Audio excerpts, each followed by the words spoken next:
Greetings, Earthlings. Officer Commoner Lanter of Sector 2814 is right here, bringing you my Week 3 battle of the WPF Pokemon Draft League. And today, my team, the DFW Bisharp, is taking on Scoot Hawk, coach of the Washington Blizzards. But before we get into the battle and team builder, I'd like to take a second to ask you to leave a like on the video and subscribe to the channel. As an up-and-coming channel, I'm still very new, and your support would mean a lot to me, so I can keep doing this thing that I love for all of you guys. Also, leave a comment as well if you have any questions, thoughts, or concerns regarding me or my content as a whole. I'm currently able to read every single comment you guys leave, as I am a newer YouTube channel. One more quick announcement. After this week, the team will have changed. I made a recent transaction that has caused quite a bit of my team to be altered for the weeks after this one, and we'll mention those at the end of the video, so stay tuned for that. But for now, let's get right into the... After a dominant win last week, we are looking good in the standings, but Scoot's team is no joke. He has some major bulky walls in Clefable, Eviolite, Hisui, and Quillfish, and Registeel. And can make said walls even bulkier thanks to the Aurora Veil from Abomasnow. Which halves the damage my attacks will do. Amazing fast offensive mons in Kilowattrel. The very difficult to switch into Ogerpon on Hearthflame and Latios, and the two very threatening Terra Captains in Manaphy and Great Tusk. My team, however, is fairly well equipped to deal with all of this, So starting off, we have Choice Specs Greninja. We're rocking Protean this week, giving us stab on the first move we click when we switch in. Greninja hits the entire opposing team really hard and outspeeds almost all of the opposing team except for the Kilowattrel. Same speed investment as last time. This allows us to outspeed the Ogerpon, Hearthflame, and the Latios, barring a Scarf from the latter, and we have Sludge Wave and Dark Pulse for both of these, respectively. We also have U-Turn as a very nice pivot move this game, giving us all the momentum so we can do no damage at all, and miss every Hydro Pump on the Great Tusk, the Registeel, or potentially the Quillfish. But all that damage is not enough, for me just yet, so up next is another Choice Specker, this time Thundurus. We're rocking Prankster this week. Electric-type moves are really useful as it allows me to potentially break through especially defensive Manaphy before it boosts the Registeel and the Clefable as well. We also have Terraflying Terra Blast, so hitting the entire rest of the opposing team, including Abomasnow, Ogerpon, and Great Tusk, who get hit super effectively by the move, as well as U-Turn once again for momentum. We also have Psychic as a pretty nice neutral hit, but realistically, I don't think I'm going to be clicking it here, as I'd rather be locked into the electric or the flying move. That said, Thundurus is not who I wanted to terrestrialize here. That title goes to my Ability Shield, CERULEDGE.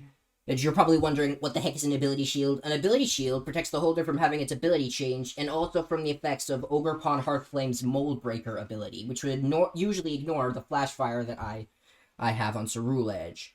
So with Terra Flying, we wall that thing's entire moveset as well as Great Tusk, and can set up a Swords Dance on either of those Pokemon for free. And then we click Flame Charge. Flame Charge is a fire move that does a little bit of damage and raises my speed stat, so after one Flame Charge, we outspeed max speed Kilowattrel, and thus the entire opposing team, barring Choice Scarf. And then Bitterblade and Poltergeist are our final moves, as we can pretty severely dent everything in our path with them. Unfortunately, the major hole in the strategy this week is that CERULEDGE needs to be healthy to pull all of that off, so to keep hazards away, we once again bring Terrapagos back. We have heavy-duty boots equipped to ignore hazards, and mostly the same moveset as last time, Calm Mind, Rapid Spin, and Terra Storm. But we have Flamethrower in the last slot here because I don't want the Abomasnow to be able to set up an Aurora Veil on this thing. After a spin, we also outspeed a large portion of the opposing team and can threaten everything back as well. Next up, as a hard counter to the Latios, we have Screen Tail. We're rocking... Well, that's supposed to be Leftovers. We're rocking Leftovers once again with Wish, Encore, and Play Rough, and we actually have Baton Pass this week to Eek, which is really nice for the momentum.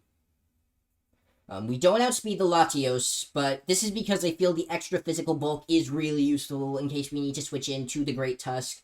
This Scream Tail outspeeds the Manaphy and can encore it if it tries to Tail Glow, Take Heart, or Acid Armor in front of me, and it will be continually forced to click the setup move and do absolutely nothing.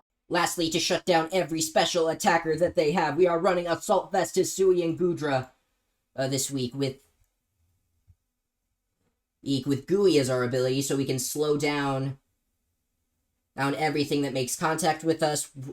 Rocky Dragon Pulse once again, great neutral, even hitting the Latios or Terra Dragon Manaphy, which is a pretty nice contender to come for super effective damage. We also have Ice Beam to hit Great Tusk and kill a Wattrel, assuming no Terra on the former. Flamethrower lets us hit the Registeel and the Abomasnow for super effective damage, as we cannot let the latter set up an Aurora Veil on us at all, and Dragon Tail to send out most likely the Manaphy or the Registeel for trying to set up on us. It unfortunately does not stop Clefable from setting up a Cosmic Power or a Calm Mind due to the fact that Clef is a Fairy type, but overall it should be fine.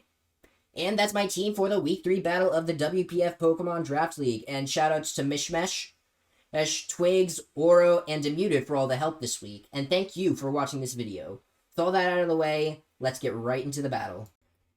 Alright, so here we are with my battle versus Scoothawk.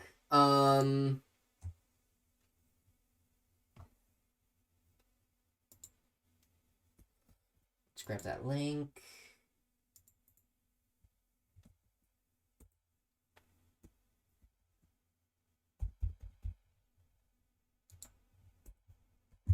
Alright. So, Great Tusk, Ogerpon, Kilowattrel, Manaphy, Clefable, and Registeel.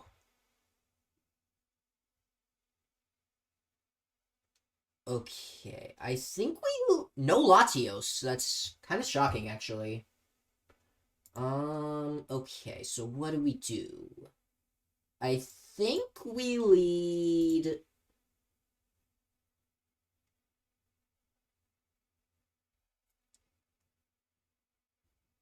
I think we need Thundurus.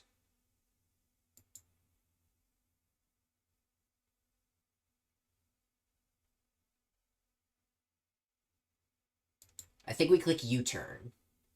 Jeez. I think that's Choice Specs.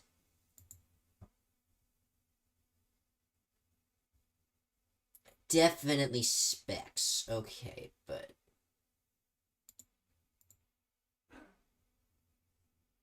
we go Sephiroth and we click Flame Charge.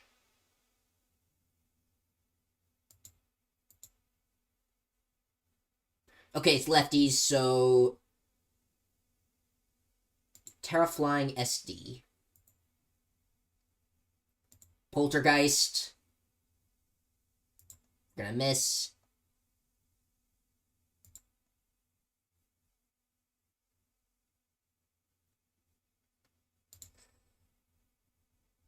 I think we go Kyrie. We actually go Kyrie here. That's what we do, okay? We go Kyrie. We encore it. The Manaphy's Terra Fairy, so we can't force it out.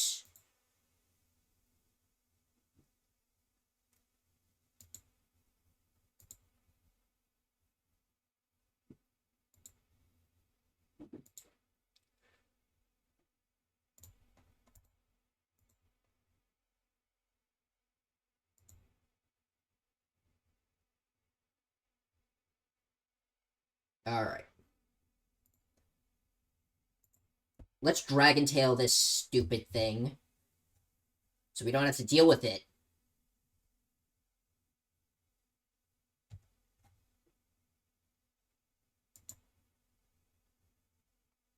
I think we click Flamethrower. He's probably gonna go back into the Registeel, I would think. I would hope so, anyway. I'd hope he'd go back into the Registeel. That'd be great.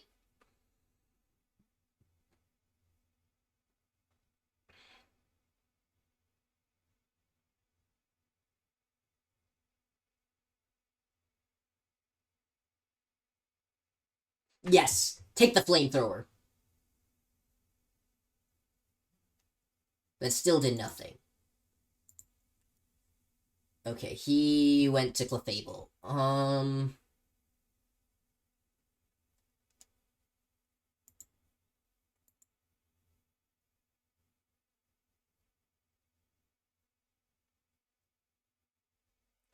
Now, are you unaware or are you Magic Guard? I think we go out to Kyrie. And it knocked my lefties. Okay. I think we wish. Actually. Yeah, we wish. Wish up.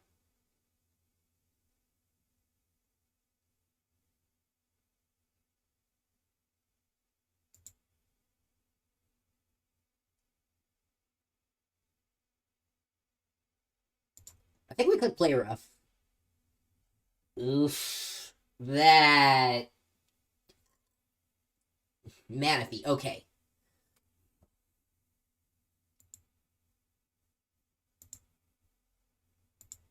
I think we click play rough again. Actually, no. We click wish. We baton. Okay, so now we baton pass. Oh, we might not be faster than this thing, actually. So let's go Sephiroth.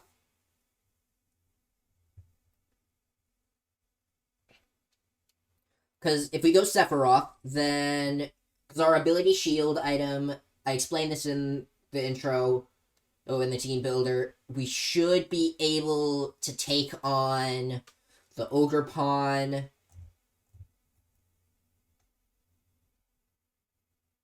We're gonna have to hard switch because I...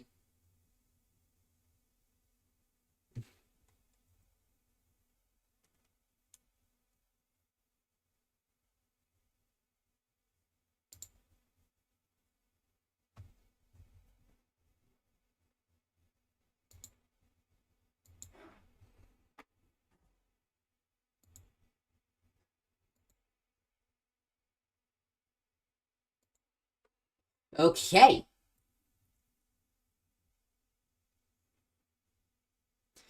So we've clicked Poltergeist a bunch. We've only got 5 left, but that should be fine. Flashfire means we should still do... Bitterblade is still going to do a crap ton to Clefable.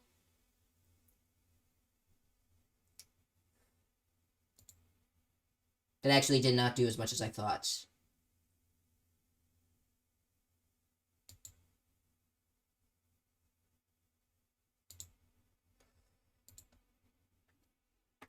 It's not unaware. Okay, let's go!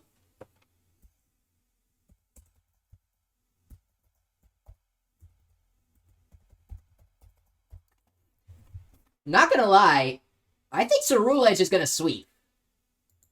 Bitterblade again.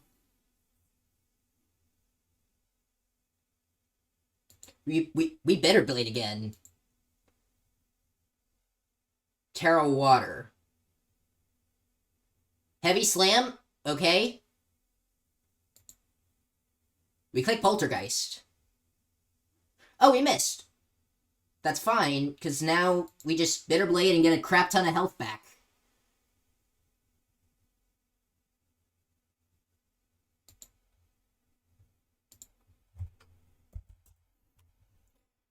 And that, chat, is a 6-0 victory for the DFW Bisharps in WPF Defense Division.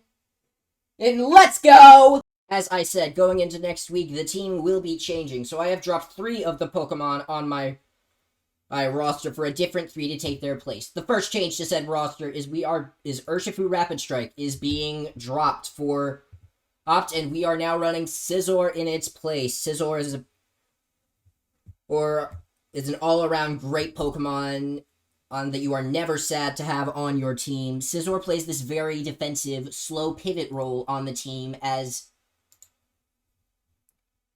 a lot of my more offensive Pokemon are a little lacking in the defensive department and are harder to switch in.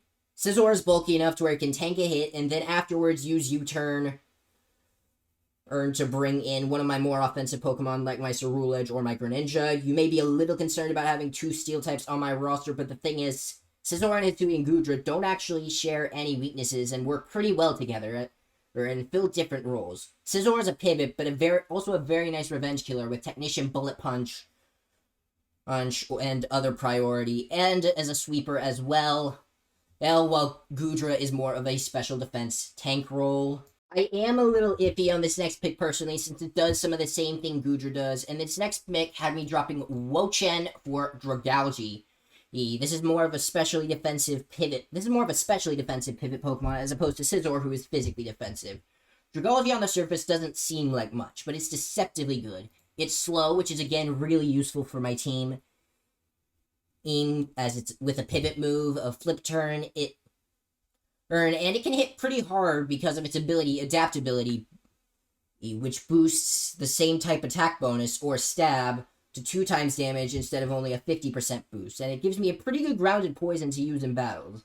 I am a little worried that this thing's role is going to overlap with Hisui and Goodra just a little bit, but we are just going to have to see on that department. And lastly, as we now have Dragalge, I saw no reason to keep Skuntank and around it. As I no longer had a fighting type, I decided to pick up Hitmonchan. Hitmonchan is more of a setup fighter, but it does have strong Iron Fist boosted Mach Punches and Bullet Punches, is to revenge kill Pokemon, and Rapid Spin in its toolkit, so I have more hazard removal.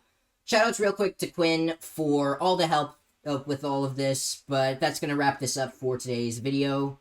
If you enjoyed what you saw in today's video, you might enjoy some of my other content. I stream live on Twitch pretty regularly, and I'm on the road to affiliate. I've been streaming on the platform for almost 2 years now, so if you're interested in watching me play Pokemon or Minecraft, or just want to chill and hang out and chat, the link is in the description below. You can also check the playlist. It's in the card on the top right, or down in the description below to see more of my limited content on YouTube. Including the rest of my journey through WPF. Thank you for watching. I hope you have an incredible day ahead of you, and until next time, Lantern Commoner Upticker 2814 signing off. Peace. Bye.